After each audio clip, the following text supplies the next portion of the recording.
Em nome do Pai, do Filho e do Espírito Santo. Amém. Querido irmão, querida irmã, paz e bem. É na alegria do Espírito Santo que mais uma vez aqui nos encontramos no canal para a reflexão do Santo Evangelho. Hoje a Igreja nos fala pela sua Santa Liturgia, através do Evangelista São Mateus, capítulo 5, versículo do 43 ao 58. O Senhor esteja conosco, Ele está no meio de nós. Proclamação do Evangelho de Jesus Cristo segundo São Mateus. Glória a vós, Senhor. Tendes ouvido o que foi dito: amarás o teu próximo e poderás odiar teu inimigo. Eu, porém, vos digo: amai vossos inimigos, fazei bem aos que vos odeiam, orai pelos que vos maltratam e perseguem. Deste modo sereis os filhos de vosso Pai do céu. Pois ele faz nascer o sol tanto sobre os maus como sobre os bons, e faz chover sobre os justos e sobre os injustos. Se amais somente os que vos amam, que recompensa tereis? Não fazem assim os próprios publicanos? Se saudais apenas vossos irmãos, que fazeis de extraordinário? Não fazem isso também os pagãos? Portanto, sede perfeitos, assim como vosso Pai Celeste é perfeito. Meus irmãos e minhas irmãs, essas são palavras de nossa salvação. Glória a vós, Senhor, que as palavras do Santo Evangelho perdoem os nossos pecados e nos conduz à vida eterna. Amém.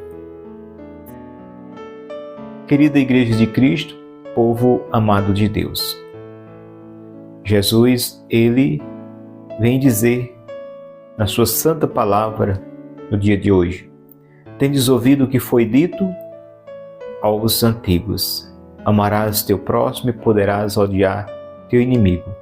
E ele vai dizer: eu, porém, vos digo: amai vossos inimigos e fazei bem aos que vos odeiam, aos que vos perseguem, aos que vos maltratam.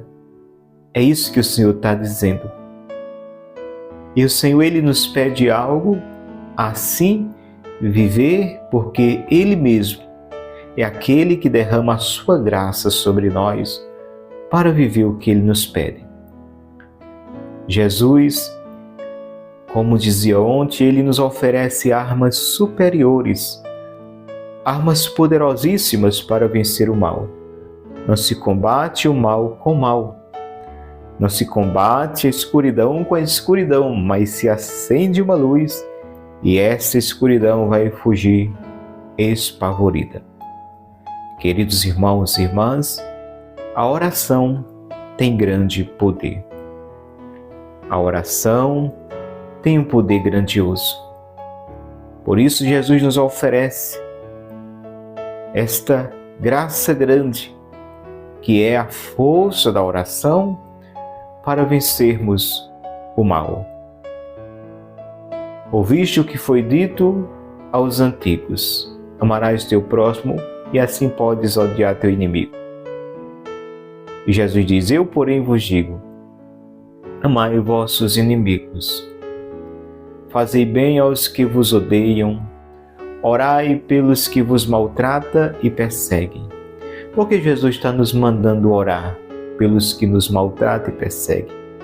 Porque essa oração ela tem grande poder de ir no coração dessas pessoas e transformar a vida dessas pessoas. A gente às vezes se depara com pessoas rezando a Deus para que Deus faça o mal a outras pessoas. Como? Tem gente que reza e diz assim: tem fé em Deus que fulano me paga, tem fé em Deus que vai acontecer isso e isso com fulano. Não é nesse sentido que o Senhor está dizendo. A nossa oração não é invocar o nome de Deus para que Deus faça o mal. Não, a palavra vem dizer que Deus é inacessível ao mal. Mas nós rezamos para que os corações endurecidos, pedrificados, sejam penetrados pela graça de Deus, principalmente daqueles que se declaram nossos inimigos, para que a graça de Deus vá no coração deles e transforme, e tire todo ódio, toda mágoa, todo ressentimento. Eu sempre peço assim, que vivam tão em paz que esqueçam de mim. Que vivam bem, tão bem que esqueçam de mim ou de mim fazer o mal. Que Deus os abençoe. Mas nós sabemos que a grande proteção do Senhor, ela repousa sobre aqueles que confiam no Senhor, que confiam na graça de Deus. Quando o homem ele impunha a espada para a sua defesa, foi na espada que ele confiou. Por isso nós entendemos porque Jesus brandou a Pedro, mandando ele guardar a espada. Pedro, guarda essa espada. Não é essas armas que os meus vão lutarem ao longo do tempo. E olha como a Igreja Católica Apostólica Romana venceu reis poderosos e impérios armados sem levantar uma arma sequer contra eles, somente pelo poder da oração.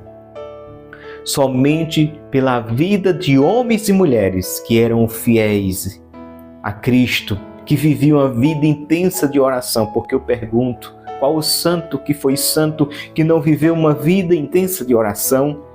Então esses homens e mulheres deram a vida, a começar pelo próprio Cristo, primeiro a dar a vida. E assim, sucessivamente, uma multidão de homens e mulheres que acolheram Jesus Cristo como seu Senhor, seu Salvador, e deram a vida. Deram a vida por Cristo, pela força da oração. Eles estavam firmes, convictos, a fé deles inabalável, mesmo diante das ameaças, mesmo diante de não só ameaças, mas morte, muitos morrendo, sendo martirizados, eles não temeram, e o sangue de muitos justos e mártires se tornavam sementes para outros nascerem. Então a igreja tem sobrevivido pela força da oração. Então essa arma poderosa que o Senhor coloca na mão de todo aquele que crê. Por isso ele está dizendo orai. E foi isso que a igreja fez ao longo do tempo. A igreja rezou, a igreja orou por aqueles que perseguiam. E eles acabaram cedendo, recuando. A providência do Pai foi assistindo a igreja ao longo do tempo e hoje permanece. E como o próprio Cristo disse, Mateus 16, 18, que o inferno jamais iria vencer, prevalecer sobre a sua igreja. Eu, porém, vos digo, diz o Senhor, eu, porém, vos digo, amai vossos inimigos, fazei bem aos que vos odeiam e orai pelos que vos maltratam. E ele continua, deste modo sereis filhos de vosso Pai do céu, pois ele faz nascer o sol tanto sobre os maus como sobre os bons, e faz chover sobre os justos e sobre os injustos. Ele é o modelo.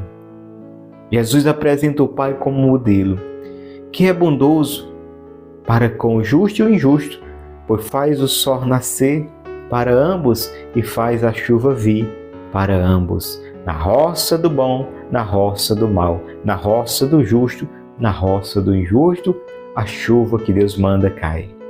Então ele mesmo é esse exemplo a nós olhar e seguir. E aí ele continua, se amais somente os que vos amam, que recompensa tereis? Não fazem assim os próprios publicanos? Então se nós amarmos somente os que nos amam, o Senhor está dizendo, ora, isso é muito fácil de se fazer. Até os pecadores, os publicanos, que têm vida pública de pecado, eles fazem isso. Eles agradam quem lhe agrada. Eles estendem a mão para quem lhe estende a mão. Que fazer de extraordinário? É uma troca. É uma troca. Mas o Senhor nos manda amar aqueles não amáveis e aqueles que também não nos amam. Ele manda a gente amar os inimigos, sim, Ele manda. É uma ordem do Senhor, amai os vossos inimigos. E esse amor, meus irmãos, junto com a oração qual nós fazemos, destinada àqueles que se declararam nossos inimigos, tem grande poder. Tem grande poder. Se saudais apenas vossos irmãos, que fazeis de extraordinário, diz o Senhor? Não fazem isso também os pagãos? Ora, se eu só saldo meus irmãos da minha igreja, e no entanto me fecho aos outros, que fazeis de extraordinário? O Senhor está nos mandando ser simpático com todos, não é somente com a pessoa que faz parte da minha igreja, que eu chamo de irmão, dou a paz. Não, mas todos. Se eu só saldo meu irmão, Jesus diz que fazer de extraordinário. É igual a pessoa que diz assim, eu não fumo, agora eu posso acusar quem fuma. Tu não fuma porque tu não sente vontade de fumar. Agora quem fuma para deixar, quando deixa por amor a Cristo, é algo extraordinário. Mas se eu não fumo porque eu não gosto, se eu não bebo porque não sinto vontade, mas eis o extraordinário é aquele que deixou de beber por amor ao reino de Deus. Se eu não faço isso porque eu não gosto, que fazer de extraordinário? Você não faz porque não gosta. Talvez se você gostasse, você fizesse. Mas aquele que gosta e deixou por amor ao reino de Deus, eis o extraordinário. Aquele que luta contra a sua natureza para viver a vontade de Cristo, eis o extraordinário. E no último versículo do capítulo 5 de São Mateus, ele diz o seguinte: Portanto, sede perfeitos, assim como o vosso Pai Celeste é perfeito. Isso mesmo que você ouviu. O Senhor está nos dando uma ordem. Sede perfeitos. E aí lembramos o que Deus mesmo disse a Moisés, lá no livro do Levítico, capítulo 19, versículo do 1 ao 2. Moisés, tu vais dizer a toda a Assembleia de Israel, sede santos, porque eu, o Senhor vosso Deus, sou santo. Então Deus nos cobra santidade. Às vezes a gente ignora quando diz assim, buscar a santidade. Aí outros dizem, fulano só quer ser santo. Aí outros, os mais velhos, tem até um ditado que diz assim, um comedor de feijão, esse aí é santo, né? E a gente fica pensando, você que diz isso, você acha que Santo Agostinho comia o quê? Você acha que São Sebastião comia o quê? E São Francisco comia o quê? Era a comida da época, se era feijão, se era arroz, e aí por diante. Não é o que entra, Jesus já nos disse em relação à comida, que vai manchar, mas sim o que sai do nosso coração. Pensamento que é gerado no coração. Está entendendo? É isso. Não é comida que a gente come que mancha. Antigamente tinham esse entendimento errôneo que certas comidas ia purificar ou manchar a alma. Não.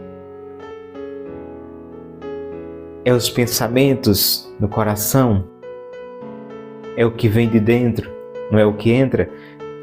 Então, meus queridos irmãos, o Senhor, Ele está dizendo para mim e para você hoje, sede perfeitos. Sede perfeitos, assim como o vosso Pai do céu é perfeito. Jesus diz, sede perfeitos, assim como o vosso Pai do céu é perfeito. Aí lá em Levítico, Deus diz a Moisés, diz ao povo, sede santo como eu, vosso Deus, sou santo.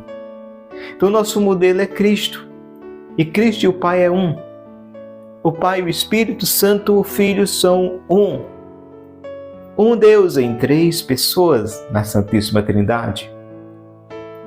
Eles são modelo? Sim. E nós sabemos, meus irmãos, que perfeito só Deus. Deus é perfeito. Mas Ele nos pede, ou melhor, Ele ordena, que enquanto eu viver até o último suspiro nesta vida, eu tenho que buscar cada vez mais ser perfeito. É aí onde nós não podemos bater no peito e dizer assim, eu estou pronto. Eu estou salvo. Não. Sede perfeitos. E nós sabemos que essa perfeição ela só se conclui quando o imperfeito, que somos nós, mergulhar no perfeito, que é Deus. E aí nossas imperfeições, como uma gota d'água se perde no oceano, da perfeição de Deus. E aí nos tornaremos perfeitos quando nós estivermos completamente se ausentar desta vida a outra vida e estivermos em Deus. Quando vier o que é perfeito, o imperfeito vai desaparecer. Então, quando Ele nos pede ou nos ordena a sermos perfeitos como o Pai do céu é perfeito, Ele está dizendo assim: Pedro, você tem que lutar cotidianamente, todo santo dia, para viver cada vez mais uma vida estreita e buscando cada vez mais a santidade. Ou seja, não podemos dizer que estamos prontos, que até aqui está bom, que já rezei demais, que já fiz demais. Não. Devemos caminhar sempre buscando essa perfeição em Deus. Assim seja. Amém. Querido irmão, querida irmã, aqui foi mais uma reflexão no canal no dia de hoje. Que Jesus nos abençoe, a mim, sua família, a minha família, derrame sua graça para que Ele nos dê a força da gente caminhar e avançar para as águas mais profundas. Que Deus, na sua infinita misericórdia, que é Pai das misericórdias, derrame sobre nós, pelo seu perdão e seu amor, a sua graça, que nos fortaleça e nos impulsione a acreditar e a buscar nele que é perfeito, a perfeição que Ele nos pede. Assim seja. Então fica com Deus, que eu vou com Ele, e até a próxima oportunidade, se assim nos permitir. Paz e bem.